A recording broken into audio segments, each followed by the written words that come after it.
There's a thing on Twitter. What was your most amazing, like you went saw a movie, a theater, a movie in a theater, most amazing audience reaction? Like it could be a person, or it could be everybody. What was like the most outrageous thing you've ever seen? Because I'll just give you one right off the top. But Sure. Yeah. I saw The Ring at the AMC, the Metreon, The and American remake. a guy kept talking to the screen all the time, like, watch out! Oh, this is a terrible thing happening, and it just kept going on. And someone said, "Shut up!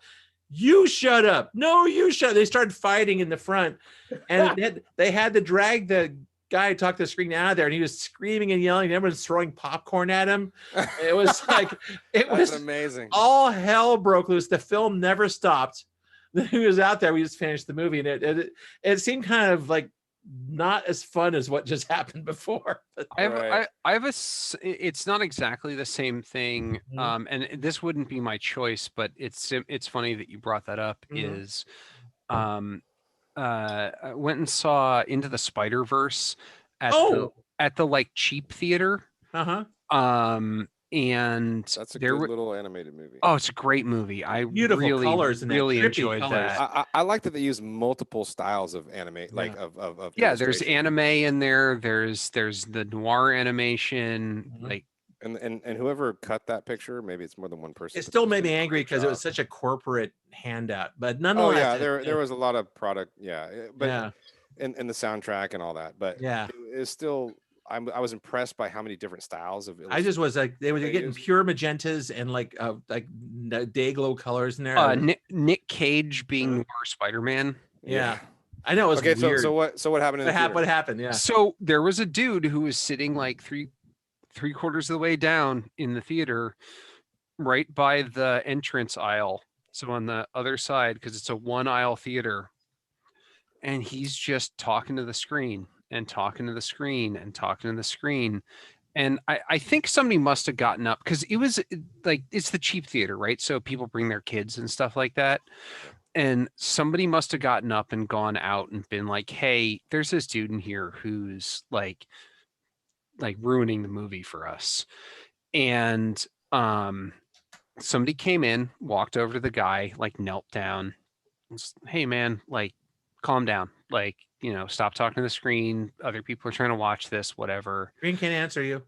And don't. And he was like, okay. And so they get up and they leave. And 10 minutes later, he starts talking to the screen again. And he just can't help it. Yeah. And Reagan's stepchildren. He was off his meds. And the person comes back and they're like, hey, like, literally, we talked about this. And you gotta go. Well, no, they didn't throw him out, but the woman sat on the steps next to his seat for the rest of the movie. Nice. Yeah. And was just like and it really seemed to me like they knew this guy. And it was one of those things where it was like, oh, Tim's back. Right. Like a frequent flyer kind of dude, right? Yeah. And it's like someone's got to go babysit Tim for the rest of Into the SpiderVerse. So Jim, you want to go? I got two, but one of them's really short. Jim, you want to go? Weird things that have happened in movie theaters. Yeah, experiences that. Well, like, what's your like best experience in terms of like audience participation, audience going on? I remember, I can't remember. I think it was at the Star or at the Alexandria.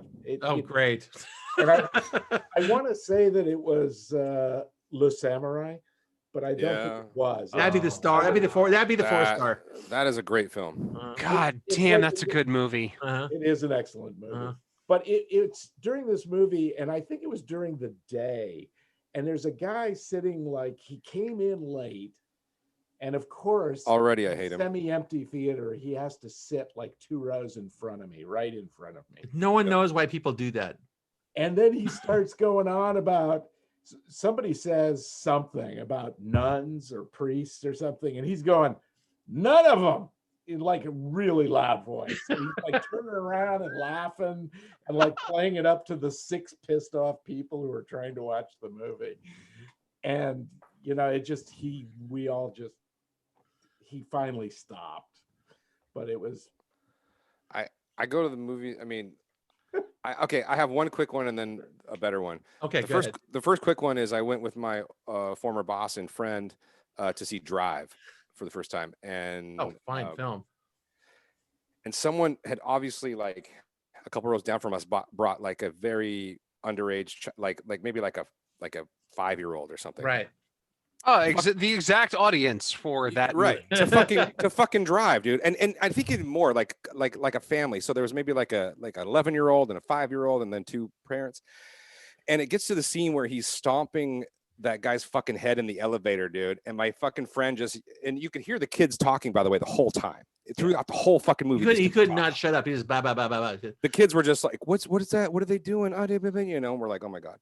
And so finally, when Gosling's character is stomping the shit out of that guy's head in the elevator, my friend literally yells out, "I think it's time to take the fucking kids out of the theater now!" Like, because they'd been annoying us the entire fucking time.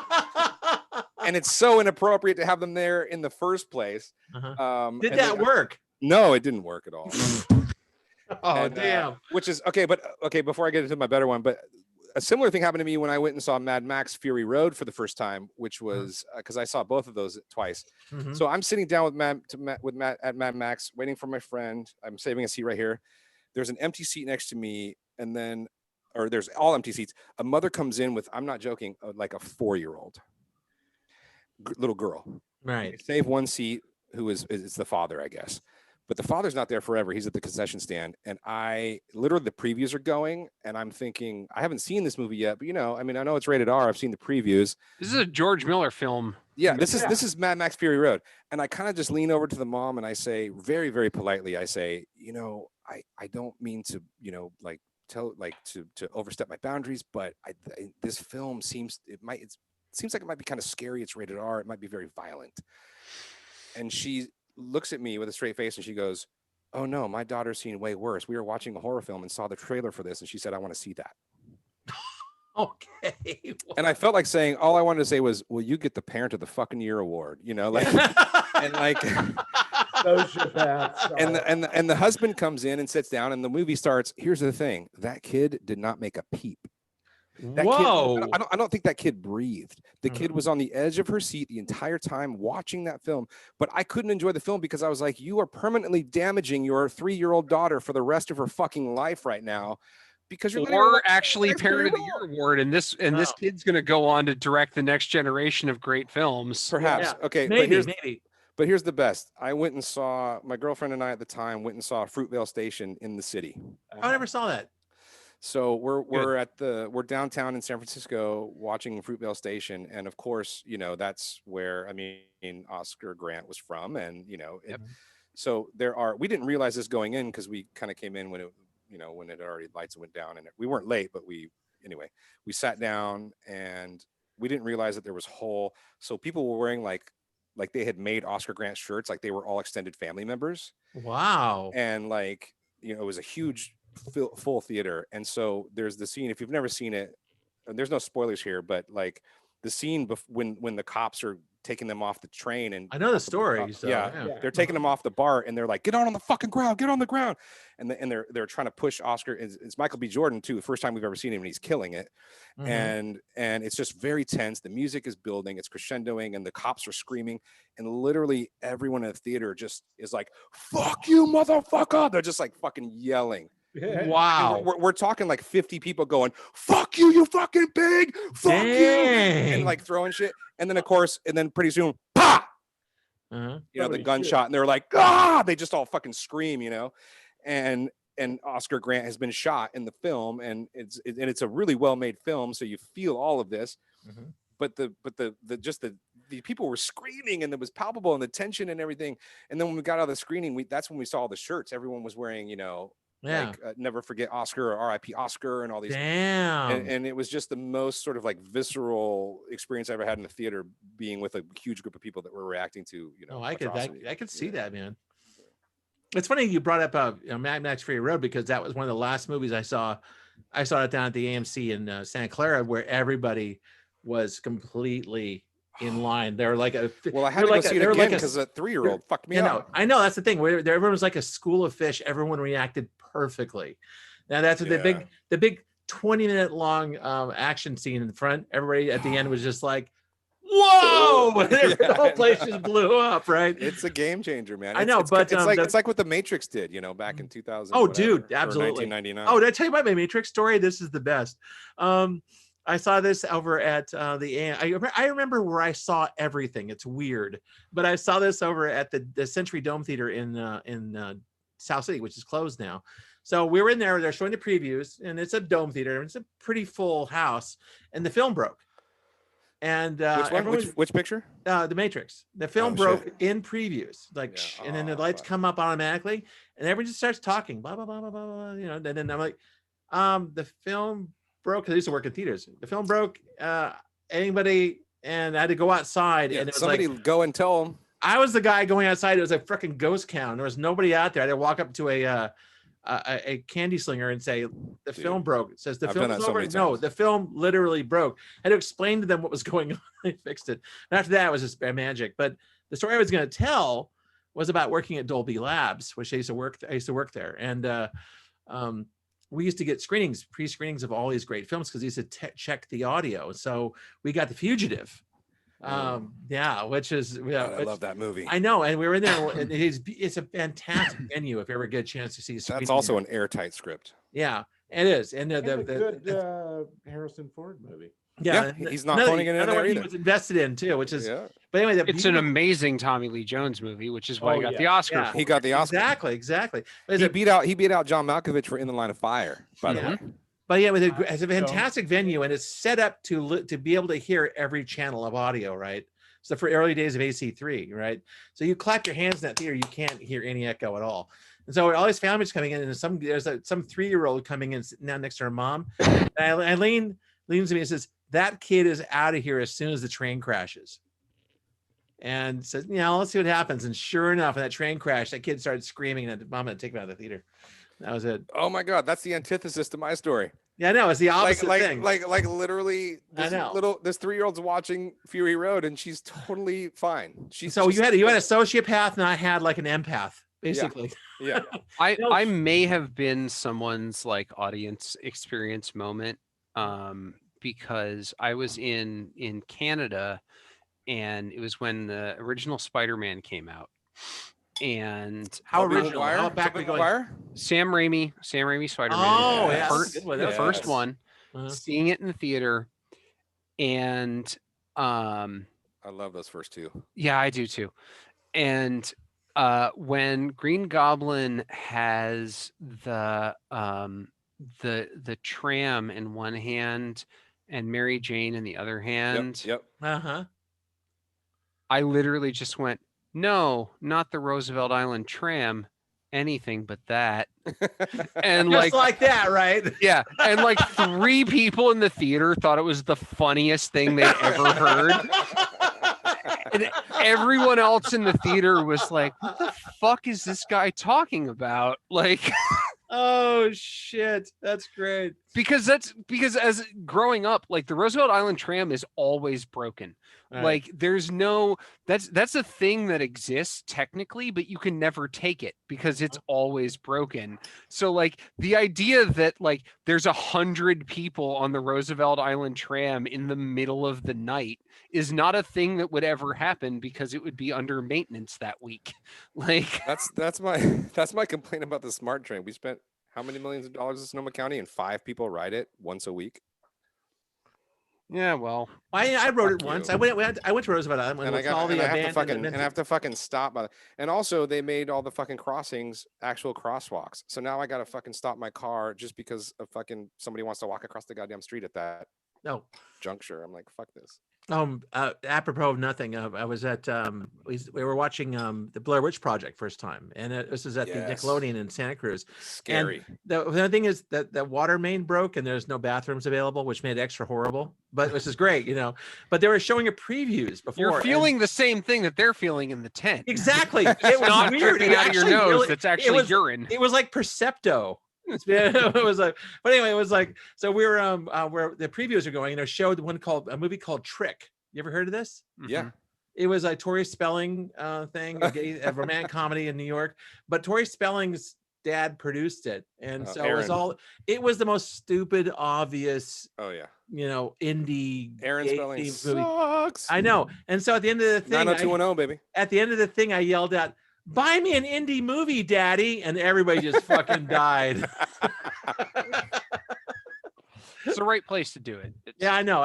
Sometimes you got to blurt out your thoughts. Know your audience. I don't do that, but like my friend, I took a page from my friend, and one time I did get a response. But I want to hear this.